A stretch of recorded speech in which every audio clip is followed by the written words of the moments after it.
Sige, chapter 3. Si Nicodemus. Isang kwento lang tayo. Ito lang kay Nicodemus. There was a man named Nicodemus, a Jewish religious leader who was a Pharisee. After dark, one evening, he came to speak with Jesus. Rabbi, he said, we all know that God has sent you to teach us. Your miraculous signs are evidence that God is with you. Jesus replied, I tell you the truth, unless you are born again, you cannot see the kingdom of God. What do you mean? Exclaimed Nicodemus. How can an old man go back into his mother's womb and be born again?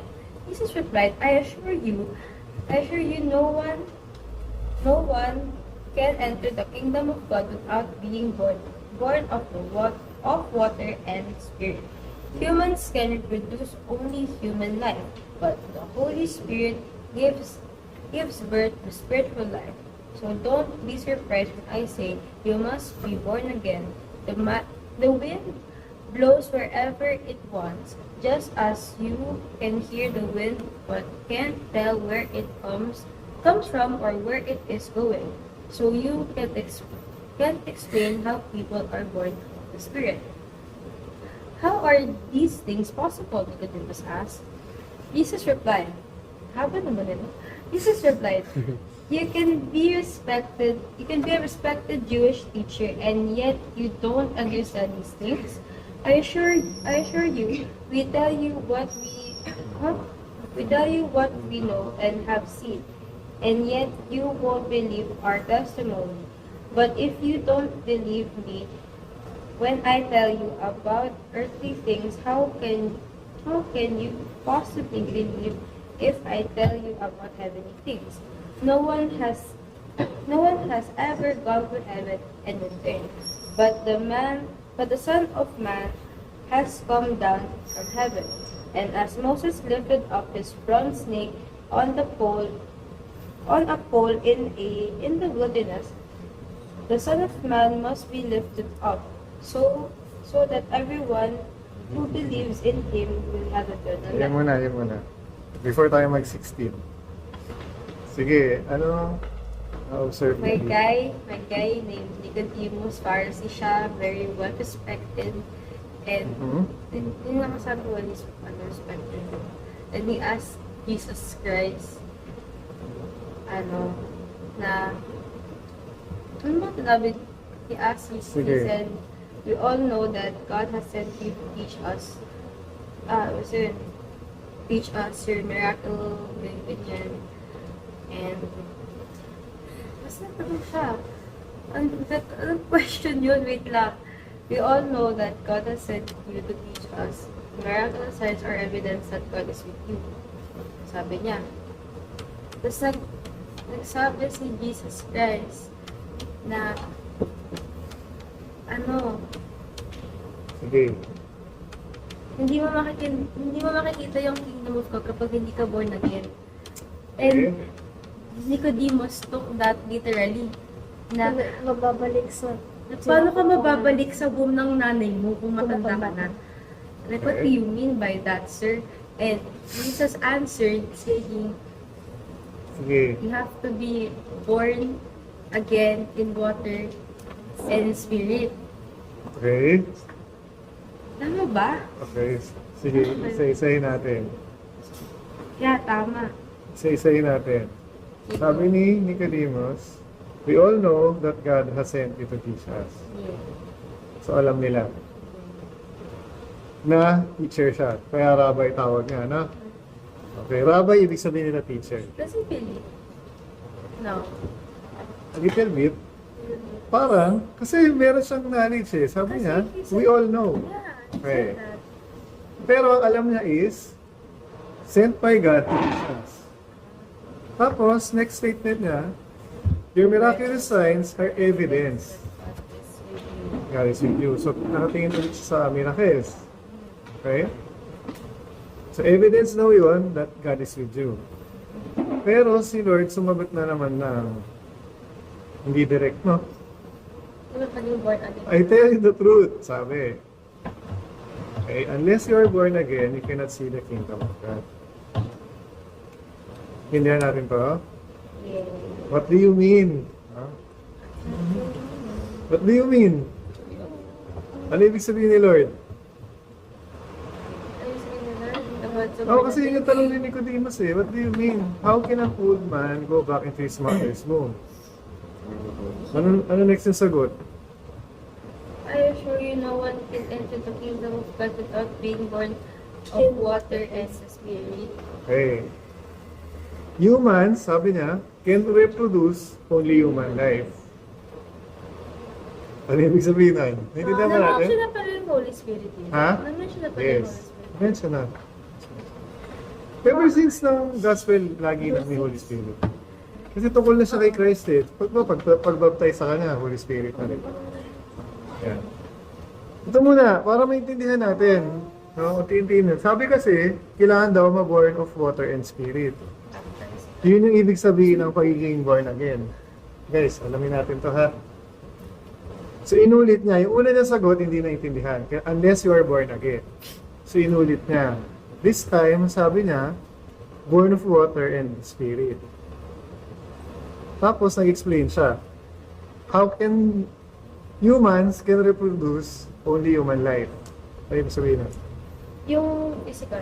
Since tao ka. Okay, Tao sige. ka. Sabi, Since tao ka, sabi tao kasi ka. sa Tagalog, Sige. ang ipinanganak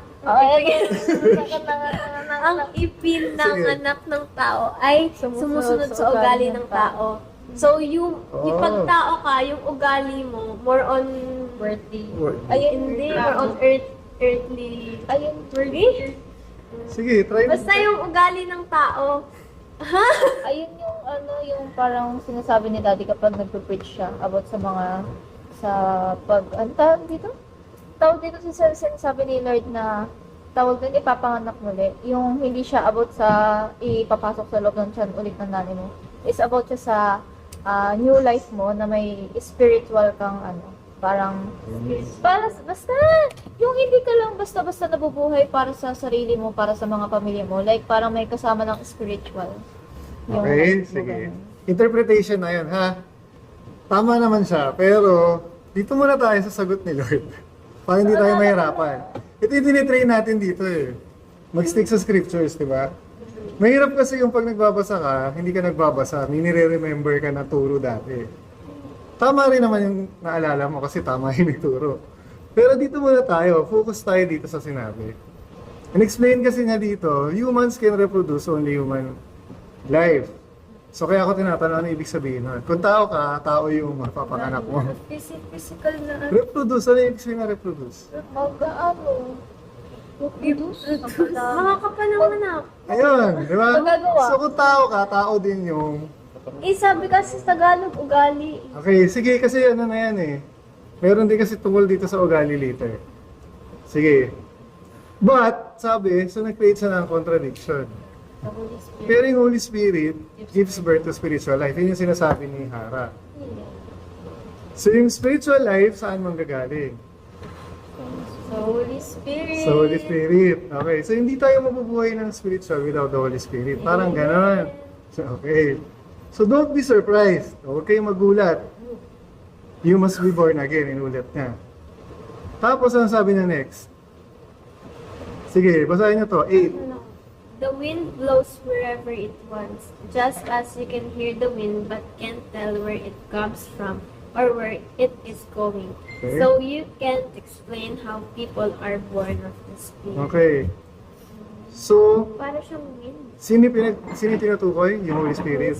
Okay. Para daw siyang wind na pupunta ko sa niya gusto.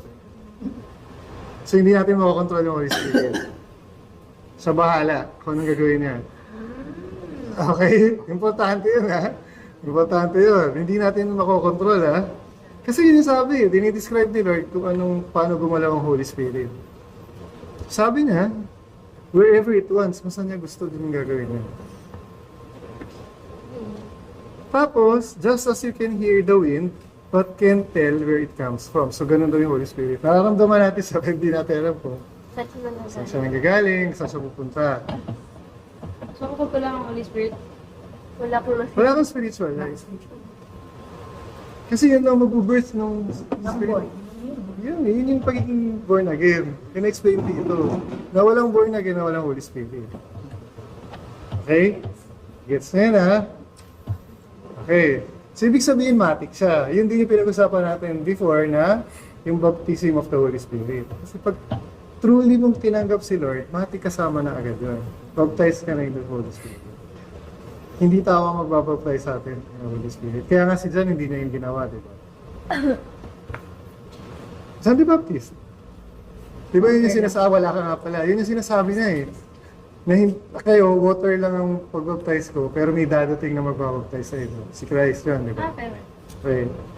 Yung last statement, importante rin to. Ano last? You can't explain how people are born of the Spirit. Kapag wala kang spirit, you can explain. Ibig sabihin, hindi talaga natin kaya explain. Okay. Sorry. Di ba? Kung paano nabubuhay ang tao. Sabi dito yun, you can't explain how people are born of the Spirit. Kasi hindi daw talaga natin siya kaya explain. Kung paano tayo mabubuhay in the Spirit. Kasi nga, sabi before, siya na bahala doon. Spirit na bahala. Gulo ba? Gulo ba ni Lord? Ibig sabihin may sariling ano yun. Hindi natin siya pwedeng i-force. Oo. Hindi natin pwedeng, dito mo, dito, hindi. Mm. Sabi niya, freely siya eh. Okay? So, importanteng detail siya kasi, ibig sabihin, hindi talaga natin siya fully kaya maintindihan and ma-explain how the Holy Spirit moves. Minsan, tinatry natin, pino-force natin, di ba? Intindi. Intindihin na, Holy Spirit, ganito yan, ganito yan. Yes. Hindi raw eh.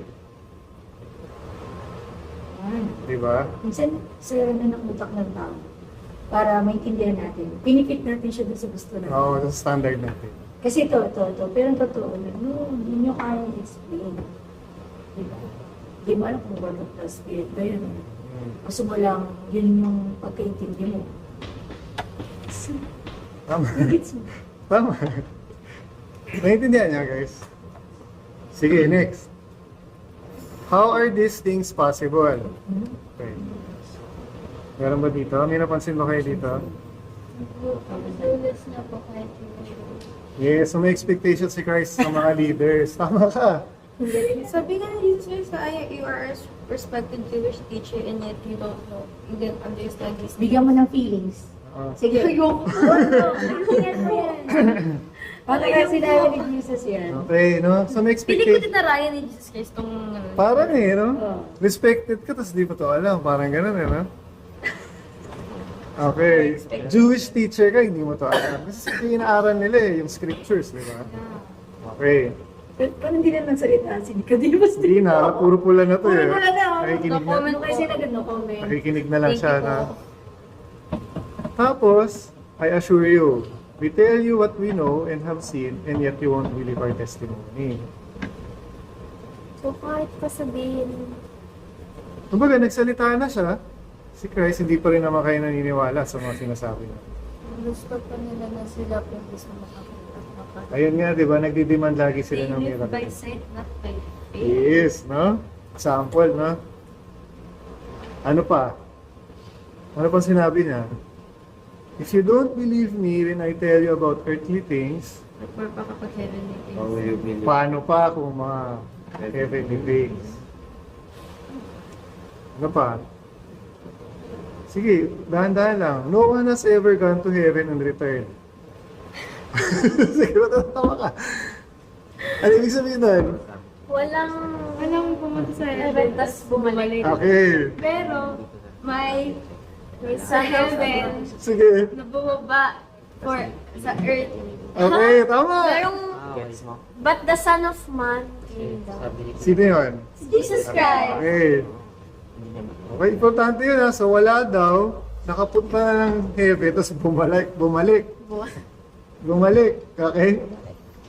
But the Son of Man has come down from heaven. So merong galing heaven na bumaba. Yeah. Okay. Sige. So, tandaan natin, inaaral natin si Jesus Christ, yung character niya, kung sino siya. So, ito siya, in-explain niya yung sarili niya eh. Okay, yung 14. As Moses lifted up the bronze snake on a pole in the wilderness, So the Son of Man must be lifted up, so that everyone who believes in Him will have eternal life. Naalala niyo to? Yung kwento na to? Yung snake? Ikaw magaling yung memory mo kay Moses eh. I know that. Ano naalala niyo? Verse. Kino-compare niya kasi yung sarili niya sa time ni Moses eh. Ayun ba yung ano? Sige, ano naalala niyo? Ano? Sino? Yung Ito yung time, Yung inano. ito yung time na ano, sa ginawa ni Moses. wait lang, one by one. Sige. Ang nangyari kasi dito, may maahas dito sa camp na nangyari dito sa time nila Moses. So, yung ano, or either it's that time na ano, na kailangan itaas niya yung staff niya para may victory siya. Okay? Kasi naalala ko yung time doon kasi yung isa, yung victory time na kapag nakataas yung staff na to, victory will be handed to you. Tapos isa naman yung na-poison yung mga people. Tapos Okay. Dalawa yung snake na nasa isip mo. Okay, Yes. as sinasabi dito, and as Moses lifted up the bronze snake on a pole in the wilderness. So specific siya na event, na tinataas ni Moses yung snake. bronze snake. Yun ang Yun pole. yung snake na umakit Snake, totoong sa... ahas yun. Sa Mercury ba yun? Alala niyo ba ito? Yung nasa hospital. Symbol. Yes, yun. Yung symbol ng... Yung symbol kasi ng staff niya, ang healing. Para Hindi ko lang alam yung ano, yung mismong event. Sa hospital, ano, ginagamit nila yun as a way of sign of healing. Yeah. Place to heal. Alam ko yung... Logo yan, ano? Apollo. Mercury din, di ba? Okay. Based Yung siya sa... lalaki tao na may hawak ng Yung Mercury Ayan. ka. Mercury. Oo. Mercury drugstore. Victoria Hospital, yung Kasi- may doon siya Yung na. mga nursing gano'n. Meron yun. Okay. Yun ang pinag-work. Kasi nung time na to, pag ginawa ni Moses yun, ano nangyayari? Parang galing ng hospital. Naghihil yung mga tao. Diba naghihil yung mga tao sa hospital? Yun, parang ganon. So katulad daw nun, Save life. yung Son of Man daw, ililift din. Oh, crazy foreshadowing. Ililift din. Kasi nga ito yung cross eh. Ang galing din. So that everyone who believe in Him will have eternal life. Kasi, doon sa time ni Moses, pag di ka naman naniwala, hindi ka rin maghihil eh. Hindi siya automatic na pag nandun ka lang, magagaling ka. Kailangan pa rin ng belief. Gets nyo? Kahit gawin ni Moses yun ng time na yun, pag wala kang belief doon sa act ni God, di ka pa rin mag-heal. Di ba ang galing? So same dito. Symbol nila ganun. Si Christ namatay na siya para sa sins, for healing. Hindi naman lahat nag-heal, hindi naman lahat mapupunta sa heaven. Kasi nga, kanina mapupunta yung eternal life? Sa mga nag-believe lang. Okay. Ngayon, ito na yung John 3:16. For God so loved the world. Ito na yun. Sorry, sir. Para maintindihan natin lalo. Ito na yung 16. Basahin na lahat. Sino pwede magbasa naman? Dito ako manong Sino naman? Iba naman. Nagbasa na si JL, si Chloe, saka si Lida. Ikaw na harap. Basahin mo na. Ito na. English, ayan. 16. Lahat mo na. Iba yung birthday. No one has ever gone to heaven and returned. Ano pa? Wait, 16 16. pala. Kasi 16. naman, for this is how God loves the world. He gave His one and only Son, so that everyone who believes in Him will not perish but have eternal life. God sent His Son into the world not to judge the world, but to save the world through Him. There is no judgment against anyone who believes in Him, but anyone who does not believes in Him has already been judged for not believing in God's one and only Son. And the judgment is based on this fact. God's light came into the world, but people loved the darkness more than the light, for their actions were evil. Sige. All who do evil hate the light and refuse to go near it for fear their sins will be exposed. Okay. But those who do what is right come to the light so others can see that they are doing what God wants. Okay. Okay. Okay. Ngayon, nabasa natin 1 to 15. Okay. Ano naman ito? Ano na-observe natin sa 16 to 21? Itong John 3:16, ito yung isa sa mga pinaka most quoted verse. So sana maintindihan natin siya ngayon. Sige, ano na-observe nyo? Sa 16 muna. Binigay niya yung spaces. Lagi ito na si single out eh, John 3:16. Sige, ano na notice na sa 16 lang. Binigay niya kayo sa isa ng anak. Binigay ni God yung sky sa isa ng anak. Yung kung sino man daw po yung sumampalataya sa kanya is hindi mapapahamak. Tsaka magkakaroon ng eternal life. Okay. Tapos walang judgment. Walang judgment. Sa mga Ano pa? nag-believe. Tapos may judgment. Dun sa mga Hindi nag-believe. hindi nag-believe. Okay. Kasi Ano pa? i-judge sila because you did not believe na. Tama ba? Ha? Gets ba yun? Tama, tama. Okay. Okay. Importante yung first part. For this is how God loved the world. Loved. ED. Past tense. Okay, okay, sige. Good catch. Sige, ano pa? Ano pa? Hindi tayo love yun. Hindi, love pa rin. Pero good catch yun na. Bakit nga, no? ED siya, no? Sige. Ano pa? How God loved the world. Ano napansin niyo? Bakit ganun yung statement? This is how God loved the world. Connection ito ng ng 15 ni kay Moses. Magkakadikit to 1 to 1 to. Si Nicodemus pa rin kausap niya dyan Not everyone. So, ina-explain niya, ganito, ano yung Tagalog nito? 16. Ganito kamahal ng Diyos. Oh, so hindi direct. Paano tinranslate sa'yo? Ganito kamahal ng Diyos ang sanlibutan. Ibinigay niya ang kanyang kaisa-isang anak upang ang sino mas sumampalataya sa kanya ay hindi mapahamak. Kung Okay. hindi magkaroon ng buhay na walang hanggan. Okay. So yung act na to, yung action ni Christ is to show Love for the niya people. sa mundo. Sabi kasi, this is how God loved the world. This is how, sabi. Paano? This is how. Gets na ba? It's ano. Sige, ano na isip nyo? Hindi. How? Expression siya ng love. Action niya, expression siya ng love. It's past perfect. Okay. Sige. Na kahit ano yung pag past perfect? Tapos na, pero ongoing. Yeah, it's still ongoing. So it still applies Okay? hanggang ngayon. Okay. Galing. Okay. Yun lang, share ko lang. Sige, kasi nga, yung conversation tungkol saan? Paano makita yung kingdom? Paano maging born again? So dito, another explanation siya. In this way, pinakita ni Lord yung love niya by Giving His giving His Son. Okay. Tapos, result lang yung eternal life. Pag nag-believe ka dun sa... Saan? Ha? You have eternal life if you Pag nag-believe, okay. Saan? This is Christ. Okay. Ano pang next? Napansin natin.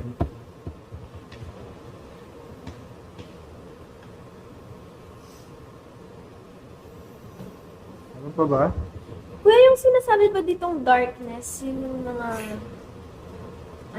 Anong verse ka? worldly, Anong verse ka? 19. Okay. And the judgment is based on this fact. It's a fact. Valid. Katotohanan.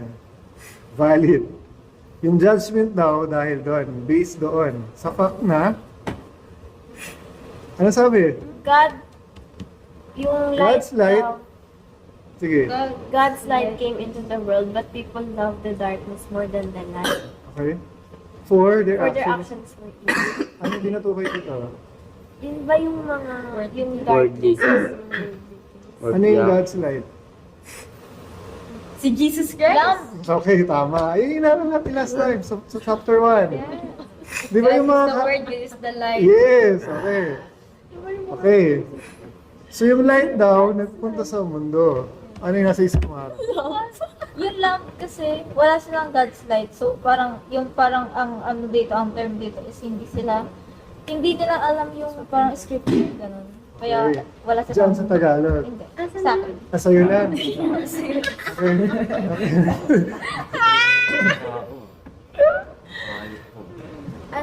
love. Pumunta si Jesus Christ not to judge us, Have to judge us. but Okay? to save the world through To him.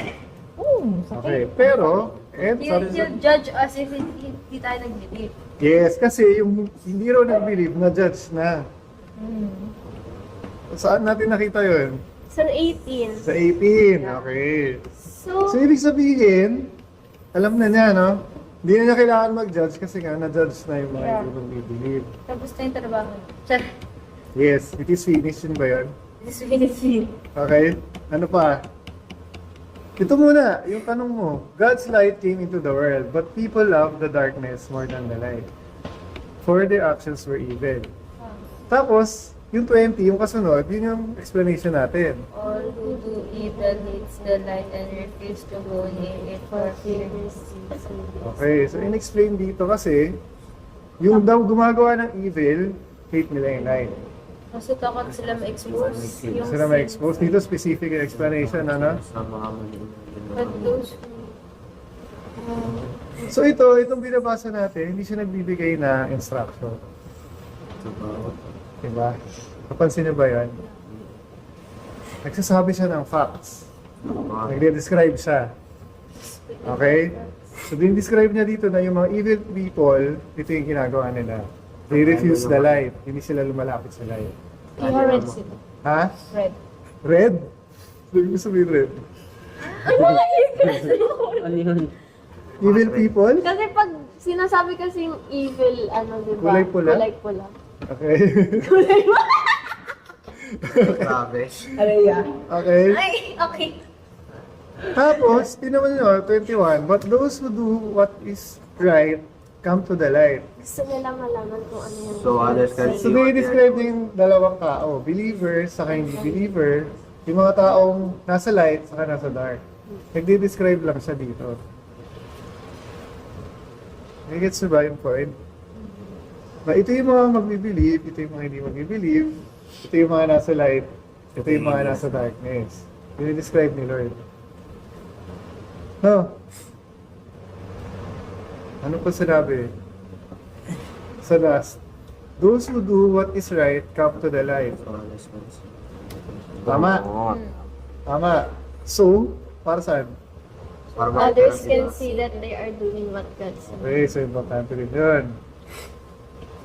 So, hindi siya pansarili lang, yung salvation natin. Para rin nakita ng iba. Kasi, kung ikaw nasa light ka, sabi, those who do what is right come to the light. So, kung ikaw yung taong, sabi dito, do what is right, kung ikaw yung taong doing what is right, pupunta ka sa light. Para, so others can see. Sama yun. Ha? Yes. So, din-describe ni Lord na kung talagang kung right ka, pupunta ka sa light, tapos ito yung purpose mo rin. Para makita. No? Ang haba na explanation ni Lord kay Nicodemus. Ito na incident. Ha? Ito na incident. Ha? Hindi ko na incident. Feeling mo na inis siya. hmm. Nakailangan kini si Dave. Wala na siya nasabi. Yun ang hindi natin alam. Kasi yung tanong niya, ano eh. Ano ba yung, ano yung una yung tanong? How can man go back? Oh, what do you mean nga? Tama ka. Kasi hindi naman siya nagtanong actually sa umpisa. Hindi pala siya natanong. Siya nagtanong eh. Nagtanong lang siya nung sinabi ni Jesus Christ na you have to be born again. Yes. Kasi yung sa chapter 2 sabi, alam ni heart ni Lord yung nasa heart ng tao. No? Oh, galing! No? So siguro meron siyang nakita kay Nicodemus kaya niya ito nakita. Kaya niya Kaya in-explain. in-emphasize pa niya. Oh, nice one, Lord. Diba?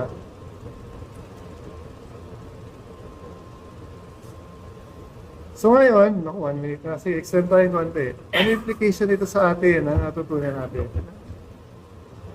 Okay, ito na yung next step. Reflection, application. Naintindihan natin yung scripture, ano yung relation nito sa atin, connection sa atin.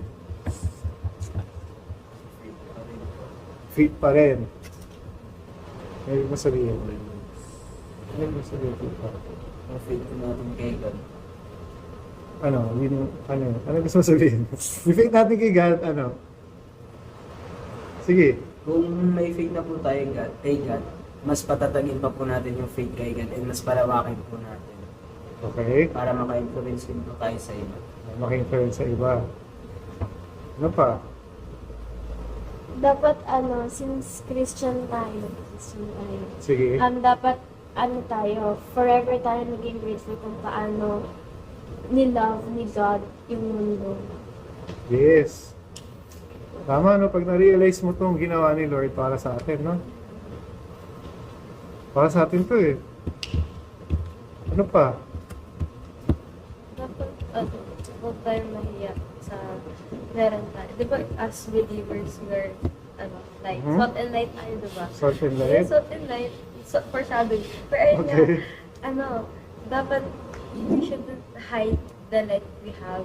Mhm. But rather, tulad ng ilaw, tulad ng salt and light nga, i-spread pa natin yung ilaw natin sa ibang tao, sa mga nasa darkness pa. Okay, kasi yun yung sabi na last eh, no? Yeah. So others can see that they are doing what God Yun wants. talaga naman yung mission natin eh. Yes. Ikaw ba yan o RGM? Ikaw ba yan o RGM? Sige, ano pa? Yun naman talaga eh. Yun yung importante sa part na to, no? Kasi yung kanina, yung ginawa natin, inintindi lang natin yung scriptures. Ngayon, baliwala yun kung wala lang reflection or application. So, ika ako kayo tinatanong, hindi, ganito tayo lagi nag-end. Ano ngayon gagawin natin sa nakatutunan natin?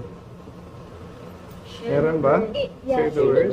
Kasi sinabi dito na di ba, na walang judgment doon sa mga naniwala kay Jesus. Saan yun? Si 18, there's no judgment against anyone who believes in Him. Okay. But anyone who does not believe in Him has already been judged for not believing in God, one and only Son. So, yung sinabi din sa dulo na yung kung sino yung mga nagbi-believe, pumupunta sila sa light, diba? So that others can see that they are doing it that they are doing what's God. What God wants. God's want. So, for us na Christian tayo, wag natin i-keep yung meron kasing mga tao na porque alam nilang save sila na yun. Sila Sila na. lang yun. Parang Okay. ganun. So, importante na dahil nabasa natin to, So, based dahil na sa alam sinasabi mo, legit ba yung mga taong ganon? Hindi. Pwede ba yun? Pwede ba na-save lang ako, tapos okay na? Totoong save kaya ako pa ganon? Hindi po. Hindi, no? Kasi dinescribe dito eh. Na yung taong magpupunta sa light, ginagawa nila to para makita. Ayun yung... So hindi pala pwede yun na solo flight na Christian. Hindi pala Christian pa ganon. No? Have to, Agree ba? have to share it. Kasi dinedescribe na ni Lord kung sino yung mga taong pumupunta sa light eh. Kaso paano yung ibang tao na nag-evangelize Evangelize. sila, di ba? Oh. Tapos, sinishare nila yung word. Pero they're doing it not for the... Iba naman yun, ibang motive naman yun. So, hindi rin... Si Lord naman Sila nakakaalam na ng bahala heart. nun. Pero dito kasi dinidescribe na if true ka na right, na pupunta ka sa light, ito yung ginagawa mo. Ginagawa mo rin siya for this reason. Para makita si God. Parang yung buhay mo testimony, parang ganon. Kaya sabi ni Lida kanina. Sige. Ano to po? Sige. Diba we have to live like Christ, we have to be Christ-like din. Mm. Since syempre we are the light God, Jesus Christ, diba? So, syempre, like Jesus Christ din, He came to the world without judging the world. So tayo din, bilang Christians, we should not judge the people na pag-share natin, yung pag-ano natin, Okay. since diba, if spread natin yung word of The word, God, okay. all of that, magiging light tayo, magiging liwanag tayo sa dilim, diba? Okay. So, with that, we should not judge the people na are in the darkness. Kasi yun din yung ginawa ni Jesus Christ sa yung time ng panahon niya na hindi siya nag-judge sa world. Hindi siya nag-judge sa mga taong ganon. Tama ba yun? Gets niyo ba? Tama ba yun? Tama ba yun? Sorry na Ayun. lang ah. Okay. Kaya importante dito na mag-stick tayo sa sinasabi. Ang sabi na dito kasi, there is no judgment against anyone who believes in Him. So, ang hindi ginajudge yung mga nag-believe sa Kanya. Kanina lang nagwala si Jesus Christ eh. Ibig sabihin, ginudge na yung situation, mali itong mga taong to. Alam niya. Di ba? Okay. Kasi nga, anyone who does not believe, na-judge na, sabi. Kasi baka mamaya, ma-misinterpret natin, o bawal mag-judge. Hindi ganon. Ah, okay, get. Hindi ganon. Kasi kailangan din natin ng good judgment, yung natin ituro ng Proverbs eh. Di ba? Bakit parang ang ibang interpretation ng ibang tao sa judgment? Bawal Kasi mag-judge. pag judgment, ano siya, negative, ganun. Yes. Hindi yun ang tinuturo ng Proverbs, ng Bible. Kasi May para consistency siya. Kaya nga may isang book tayo ng wisdom eh. Kasi sinasabi, bawal judgment. kasama kasi yun sa decision making or Yes. yung good judgment. Mm. Hindi lang siya basta mag-judge ka lang sa people. Yes. Iba kasi pinag-uusapan ng judgment dito. Oo. Yung heaven nila Heaven pinag-uusapan and- dito. oo. Constructive speech. Yun ang hindi natin baga pwedeng gawin. Good judgment? Yung sa hell mapupunta yan. Oo, Kasi hindi yun. mo alam yun. Yes. Hindi tayo yun. Hindi mo alam yun eh. Kasi nga kakasabi lang yung Holy Spirit. Hindi natin kaya Sila explain. na bahala. Okay. So hindi siya generalized na bawal mag-judge. Hindi siya ganun. Okay?